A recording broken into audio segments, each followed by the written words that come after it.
नमस्कार एवरीवन, सबको हार्दिक स्वागत मेरे चैनल पे। मेरा चैनल का नाम है एसडीज बायोलॉजी। ठीक है, तो आज का जो वीडियो है वो बना रहा हूँ last review about preparation of NEET 2021। Actually इस साल जो नीट एग्ज़ाम होने वाले हैं तो उसका जो स्टूडेंट इस एग्ज़ाम को देने वाले हैं उनका अच्छा प्रिपरेशन है कि नहीं, और उनका जो टारगेट है वो सही तरीके से जा रहा है कि नहीं, कि उस टॉपिक पे है ये वीडियो। टोटल क्वेश्चन का आंसर, मार्किंग, लैंग्वेजेस, कितना परसेंट किस चैप्टर से आएगा, प्रिपरेशन के बारे में ये सब जानने के लिए। ठीक है, तो आप लोगों का हार्दिक स्वागत है। तो अगर आप लोगों को मेरा वीडियो अच्छा लगे तो लाइक कीजिए, शेयर कीजिए और सब्सक्राइब कर लीजिए, और अपने फ्रेंड्स को शेयर कीजिए और बोलिए कि अच्छा लगे तो शेयर करें, सब्सक्राइब करें। और अगर आप लोगों का कुछ प्रॉब्लम हो तो आप कमेंट सेक्शन में बोल सकते हो। ठीक है, तो आज का जो वीडियो है उसका जो टाइटल है वो है last review about preparation of NEET 2021, जो एग्ज़ाम होने वाले हैं इस साल 1 अगस्त 2021 को, संडे को। ठीक है, उस एग्ज़ाम में टोटल 180 क्वेश्चंस आएंगे। ठीक है, और हर एक क्वेश्चन में आपको कितना मिलेगा, 4 मार्क करके मिलेगा। ठीक है, 180 क्वेश्चन 4 मार्क। ठीक है, 180 क्वेश्चन 4 मार्क करके मिलेगा। टोटल हुआ 720 मार्क का। और आपने अगर गलत आंसर दिया तो आपको -1 नेगेटिव कटा जाएगा, -1। ठीक है, तो इसका मतलब है आपने अगर 700 सही आंसर किया और 10 गलत आंसर किया तो आपका 700 -10 हो जाएगा, यानी 690 हो जाएगा। ठीक है, तो एकदम अच्छी तरह से सोच समझ के आंसर देना है। ठीक है, क्योंकि एक एक मार्क बहुत इंपॉर्टेंट है।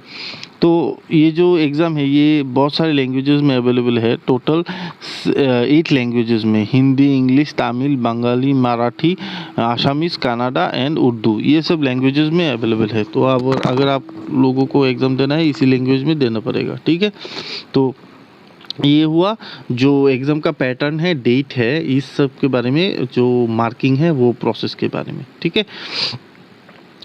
अभी है कि जो नीट का जो एग्ज़ाम पैटर्न है वो कैसा है। एक्चुअली हमने ऑनलाइन ड्यूरिंग लॉकडाउन हमने ऑनलाइन बहुत सारे क्लासेस किए, एग्ज़ाम दिया।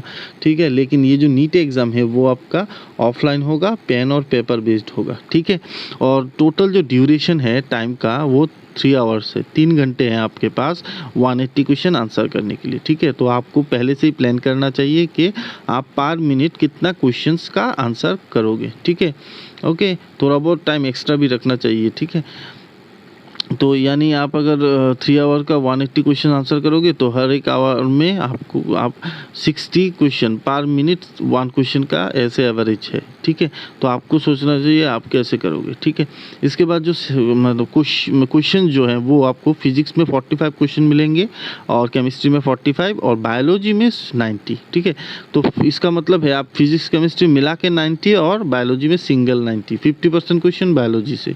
क्योंकि ये जो एग्ज़ाम है ये मेनली लाइफ साइंस का ब्रांचेस का एग्ज़ाम है। मेडिकल लाइन में जाना चाहते हो, दूसरे सारे लाइन में जाना चाहते हो, उस बेस का एग्ज़ाम है, इसीलिए बायोलॉजी का 50% क्वेश्चंस होते हैं। ठीक है, तो मार्किंग के बारे में पहले बोल दिया और बाकी सब बोल दिया पहले ही। ठीक है, अभी जो है फिजिक्स का क्वेश्चन कैसे होते हैं। ठीक है, क्लास 11th में जो फिजिक्स का टोटल 10 चैप्टर है उसमें से सबसे ज़्यादा क्वेश्चंस आएंगे थर्मोडायनामिक्स में। ठीक है, 9% क्वेश्चन यूनिट 8 जो है उसमें सबसे ज़्यादा। इसके बाद है यूनिट 5 जो motion of system of particles and rigid body, उसमें 5% क्वेश्चन।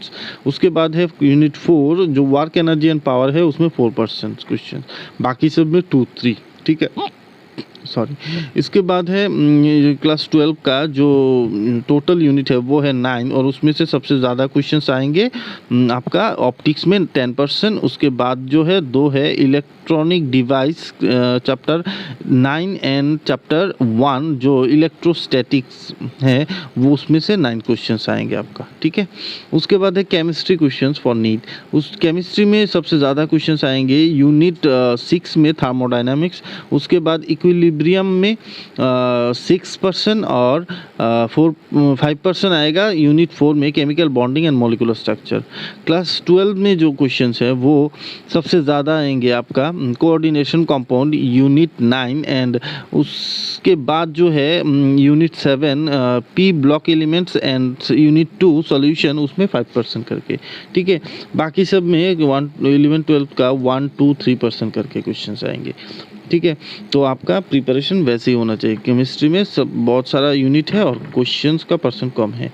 इसके बाद है मेन जो पार्ट बायोलॉजी, उसमें जो क्वेश्चंस हैं बायोलॉजी में टोटल 11th में चैप्टर है 5, 12th में 5, ठीक है। 11th में जो चैप्टर है सबसे ज़्यादा क्वेश्चंस आएंगे ह्यूमन फिजियोलॉजी, टोटल 20% क्वेश्चंस आएंगे उसमें, और उसमें टोटल चैप्टर है 7। हर एक चैप्टर को एकदम बेसिक से लेके एकदम टॉप लेवल तक पढ़ना है, क्योंकि ये 20% जो है बहुत ज़्यादा मार्क्स हैं। सेकेंड हाईएस्ट जो है वो है डाइवर्सिटी ऑफ लिविंग ऑर्गेनिज्म, उसमें 14% क्वेश्चंस आएंगे। इसका मतलब ये चैप्टर भी बहुत इंपॉर्टेंट है, लेकिन ये एकदम इजी चैप्टर है और इसमें एक प्रॉब्लम है कि साइंटिफिक नेम और क्लासिफिकेशन जो है आपको कैरेक्टरिस्टिक्स के साथ अच्छी तरह से याद रहना पड़ता है, ठीक है। तो ये इजी है लेकिन आपको पढ़ना पड़ेगा अच्छी तरह से। थर्ड जो इंपॉर्टेंट चैप्टर है वो है सेल स्ट्रक्चर एंड फंक्शन, ये लाइफ साइंस का बेसिक्स है, ठीक है। सेल जो है वो आपको अच्छी तरह से आना चाहिए, तो बाकी सब आपको इजीली आ जाएगा, ठीक है। इसके बाद 12th का जो 5 चैप्टर है उसमें सबसे ज़्यादा इंपॉर्टेंट है जेनेटिक्स एंड इवोल्यूशन, और थोड़ा बहुत टफ भी है, ठीक है। उसमें 18% क्वेश्चंस आते हैं और यही है लाइफ साइंस का मेन जो पार्ट, जिसमें क्वेश्चंस स्टूडेंट्स लोग गलत आंसर दे देते हैं, ठीक है। तो ये चैप्टर इंपॉर्टेंट है और थोड़ा बहुत टफ भी है, अच्छी तरह से पढ़ना पड़ता है ये चैप्टर। सेकेंड जो है वो है biology and human welfare and reproduction, ये दोनों में से 9% करके क्वेश्चंस आएंगे और ये दोनों चैप्टर ही बहुत ज़्यादा इंपॉर्टेंट है, ठीक है। आप मतलब बायोलॉजी में हर एक चैप्टर इंपॉर्टेंट। सबसे लोएस्ट जो मार्क है वो है आएगा बायोटेक्नोलॉजी एंड इट्स एप्लीकेशन 4%। तो आप देखिए फिजिक्स केमिस्ट्री में 4% हाईएस्ट भी है, लेकिन बायोलॉजी में लोएस्ट है 4%। इसका मतलब बायोलॉजी से सबसे ज़्यादा क्वेश्चन और सबसे इंपॉर्टेंट पार्ट है ये, ठीक है। तो आपको हर एक चैप्टर इजीली पढ़ना चाहिए। और लास्ट जो चैप्टर है 12th का इकोलॉजी एंड एनवायरनमेंट, ये सबसे इंपॉर्टेंट है और ये ईजी भी है आपको याद रखने के लिए, ठीक है। तो ये भी अच्छी तरह से पढ़ना चाहिए, ठीक है। और उसके बाद जो है प्लांट फिजियोलॉजी में उसमें 6% क्वेश्चंस आएंगे, लेकिन उसमें भी बहुत सारा इंपॉर्टेंट है। C2 C3 C4 प्लांट्स के बारे में आपको पढ़ना चाहिए, साइकिल के बारे में, ठीक है। इसके बाद रेस्पिरेशन में है, रेस्पिरेशन में आपको TCA cycle, electron transport system और ग्लाइकोलाइसिस, ये सारे स्टेप्स बहुत अच्छी तरह से बारीकी से, कार्बन डाइऑक्साइड कहाँ से निकलता है, कितना ATP प्रोड्यूस होता है, कितना NADPH प्रोड्यूस होता है, ठीक है। NADH2 प्रोड्यूस होता है, FADH2 कहाँ पे होता है, ठीक है। एंजाइम्स का नाम क्या है, ये सब अच्छी तरह से याद होना चाहिए। तो हर एक चैप्टर इंपॉर्टेंस है, ठीक है। आपको कहीं भी मतलब स्किप नहीं करना है, हर एक चैप्टर हर एक यूनिट एकदम बेसिक से लेके एकदम ऊपर तक पूरा क्लियर होना चाहिए, तो ही आप बायोलॉजी में टोटल मार्क्स कैरी कर सकेंगे, ठीक है।